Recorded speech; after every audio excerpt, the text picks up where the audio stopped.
Alright, I need to start this video off with a warning because we're going to discuss the inquest into the murder of Hannah Clarke and her 3 children. So we're going to be talking about some pretty horrific and violent events that revolve around domestic violence. And so I would like to show you some ABC News clips from the 8-day inquest that recently happened.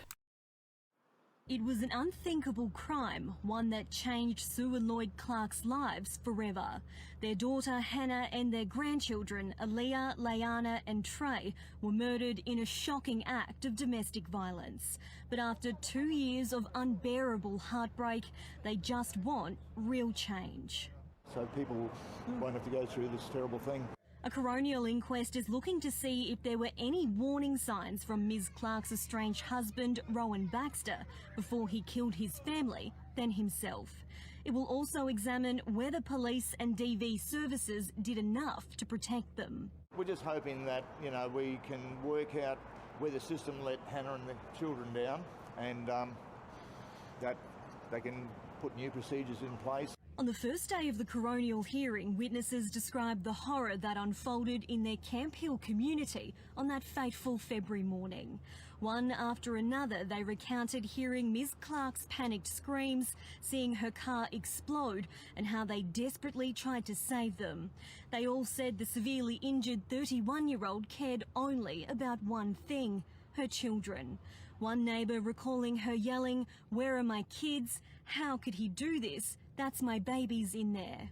The inquest heard several other bystanders would have been called to give evidence but were formally excused from attending court because reliving what they experienced would be too traumatic. Instead, they'll give submissions to the coroner in writing. Lawyers told the court other evidence due to be heard will show the escalating, manipulative and violent behaviour Ms. Clarke was subjected to in the lead-up to her death, which will highlight yet another tragic example of coercive control and how when the perpetrator is losing control, the consequences can be fatal. Family and friends of Ms. Clarke will also have their chance to speak. I'm nervous about it, but also I want to give Hannah a voice. The hearing is set to run for 8 days. Talissa Saganto, ABC News, Brisbane. And if you or someone you know needs help, please contact 1-800-RESPECT. I find it unsettling to see footage of the children and the man that killed them in such a horrific way. It might just be me, but I find it unsettling that the media decides to use that footage. And now, as that first clip said, let's move on to see if there were any warning signs and if the domestic violence services or police could have done more to protect Hannah and her children. To most, she seemed happy and bubbly, but deep down, Hannah Clarke knew her life was in danger. The 31-year-old was killed in a vicious arson attack, along with her 3 children, Aaliyah, Layana and Trey, at the hands of her estranged husband, Rowan Baxter. An inquest into their deaths has been told that in the weeks before she was murdered, she was so worried about her safety, she asked a colleague how to write a will. Lewis Bartlett told the court Hannah was convinced Baxter would hurt her. She said, "If something happens to me, I want to make sure my kids are looked after." Chilling testimony has been heard from a number of Baxter's friends, each giving insight into a man who'd clearly lost control of his family and refused to accept it. The court heard he became increasingly paranoid and obsessive as the pair separated, with one friend who was also Ms. Clarke's boss revealing Baxter had tried to convince him to sack her and constantly asked questions about her time off. Where she was going, how long she was going for, I knew, but I obviously didn't want to say anything. Another friend told the coroner the father of 3 treated his family like his possessions and didn't have an adult grasp of how to deal with his marriage breakdown. The court heard Baxter had been stalking and tracking Ms. Clarke, with one witness giving evidence in writing that the 42-year-old admitted to once secretly recording her private conversations. All of the evidence about Baxter's behaviour and demeanour points to a common theme. He was a manipulative man who wanted things his way. His friend and pastor telling the court he'd confided in him that he knew he was a bad husband but had no genuine interest in trying to be better. He wanted to get them back together rather than he himself change. That was always his blatant and obvious goal. But that didn't work, and now a coroner must try and determine whether his final senseless act could have been prevented.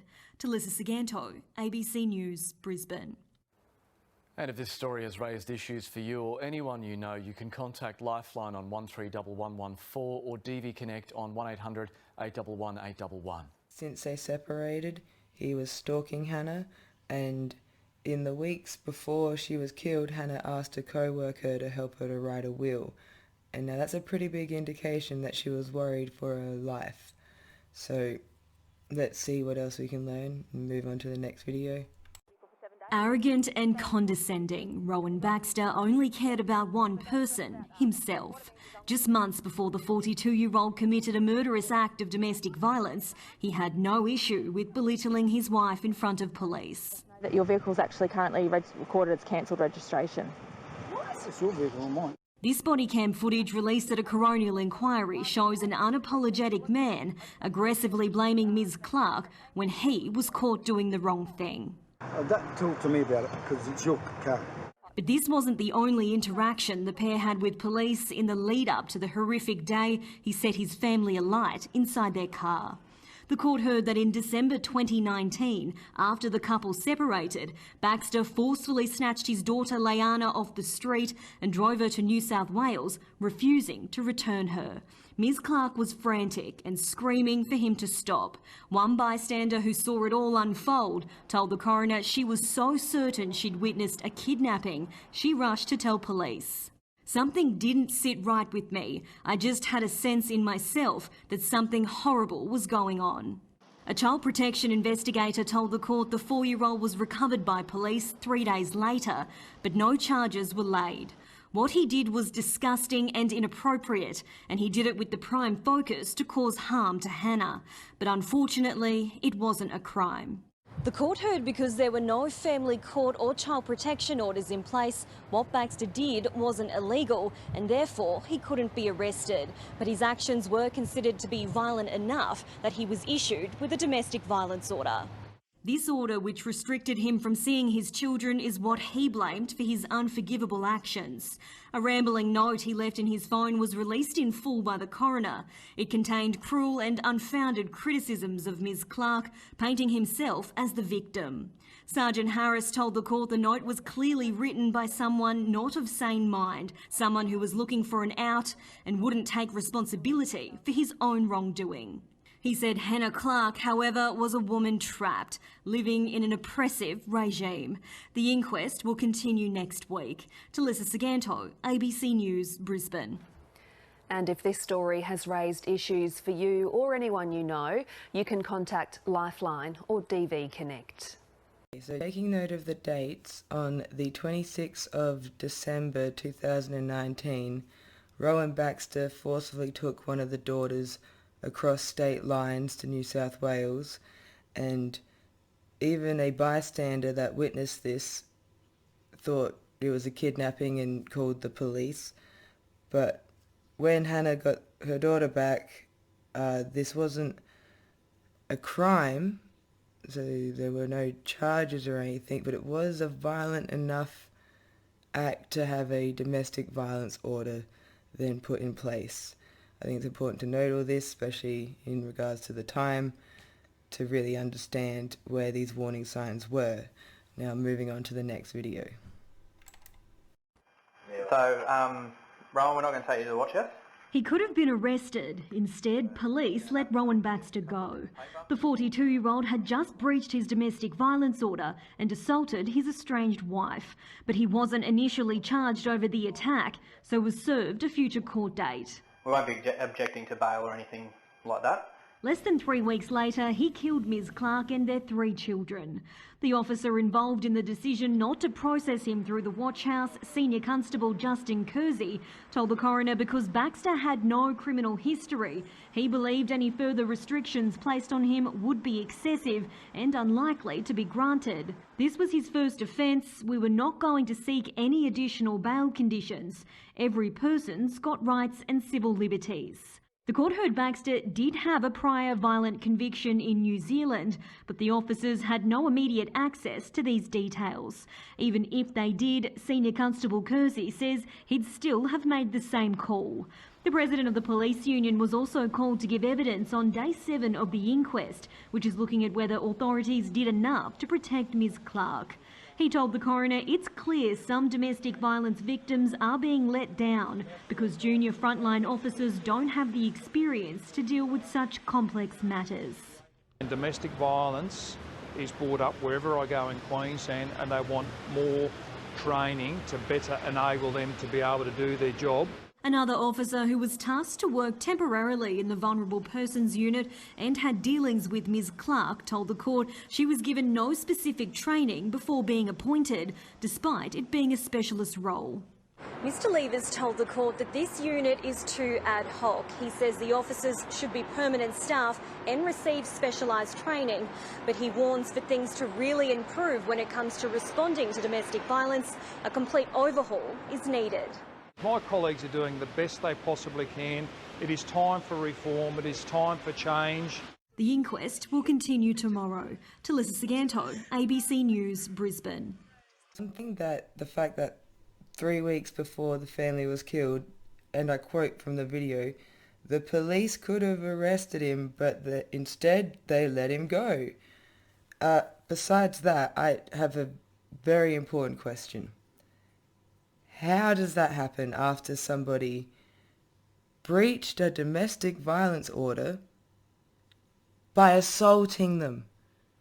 Wouldn't just assaulting a person already, An inquest into the murders of Hannah Clarke and her 3 children has heard her estranged husband called a domestic violence hotline less than 24 hours before he killed his family. But he wasn't reaching out for help. Disturbing CCTV footage shows the moment he bought the tools for his arson attack just 2 days earlier. And a warning, this story contains distressing content. It was no snap decision. Rowan Baxter planned to hurt those he claimed to love.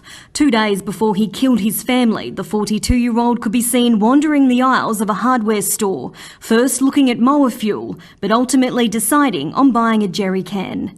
The next day, he called a men's helpline, but the last thing he was looking for was real help.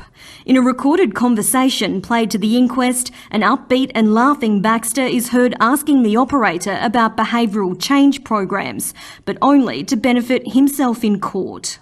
Not my idea, but apparently I have to do it. I'm not the one that has the problem, but I guess I'm just doing what I'm told. Okay, you have to do something about it.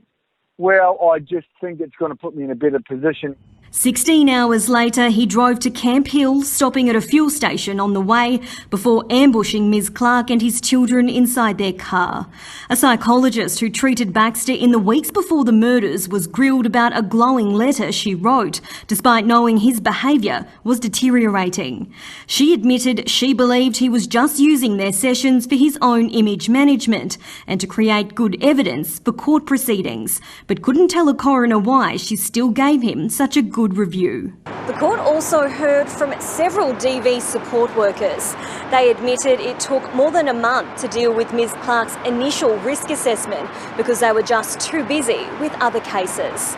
They were also questioned about why they didn't pass on to police Hannah's disclosure that Baxter had strangled her against her will. One caseworker who can't be named told the coroner's court the detail wasn't shared because it was assumed they already knew, and because it happened in a sexual setting, it would not be pursued. When it is sexual, they might not consider that strangulation. The court heard Ms. Clarke was deemed a high-risk case, but was never escalated to the crisis team because she was never in imminent danger, and support workers believed the system was working for her and she wouldn't fall through the cracks. The inquest is set to finish up tomorrow. Talissa Saganto, ABC News, Brisbane. And if this story has raised issues for you or anyone you know, you can contact Lifeline on 131114 or DV Connect on 1800 811 811.